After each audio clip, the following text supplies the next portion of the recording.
Supreme court ने UGC के नए नियमों पर सुनवाई करते हुए बड़ा आदेश दिया है। चीफ जस्टिस सूर्यकांत और जस्टिस जॉय माल्या बागची की बेंच ने मामले की सुनवाई के दौरान शीर्ष अदालत ने कहा कि यूजीसी के नए नियम अस्पष्ट हैं और इसके दुरुपयोग का खतरा है। इसके बाद कोर्ट ने यूजीसी के नए नियमों पर स्टे लगा दिया है और अब इस मामले की अगली सुनवाई 19 मार्च को होगी। चीफ जस्टिस ने आदेश देते हुए कहा कि 2012 के नियम फिर से लागू होंगे। शीर्ष अदालत ने कहा कि रेगुलेशन में जो शब्द इस्तेमाल किए गए हैं उनसे यह लगता है कि इस रेगुलेशन का दुरुपयोग किया जा सकता है। जस्टिस बागची ने कहा कि हम समाज में एक निष्पक्ष और समावेशी माहौल बनाने पर विचार कर रहे हैं। उन्होंने कहा कि जब 3E पहले से मौजूद है तो 2C कैसे प्रासंगिक हो सकता है। गौरतलब है कि याचिकाकर्ता के वकील विष्णु शंकर जैन ने सुनवाई के दौरान कहा कि वो हम यूजीसी एक्ट की धारा 3C को चुनौती दे रहे हैं और ये असंवैधानिक है।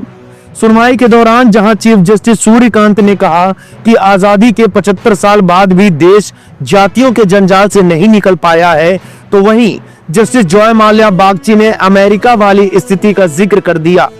बागची ने कहा कि मुझे उम्मीद है हम उस स्थिति तक नहीं पहुंचेंगे जहां अमेरिका की तरह अलग अलग स्कूल हों, जहां कभी अश्वेत और श्वेत बच्चों को अलग अलग स्कूल में पढ़ना पड़ता था।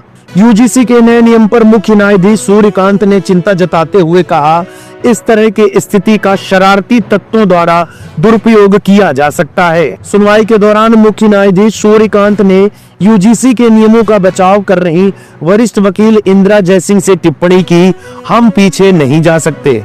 वकील विष्णु शंकर जैन ने सुनवाई के दौरान कहा था, मैं जाति आधारित भेदभाव की इस परिभाषा पर रोक लगाने की मांग कर रहा हूँ।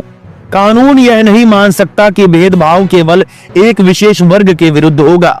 धारा 3C के तहत यह परिभाषा पूरी तरह से अनुच्छेद 14 से प्रभावित है, जब भेदभाव पहले से ही परिभाषित है और यह नहीं माना जा सकता है कि भेदभाव केवल एक वर्ग के खिलाफ है।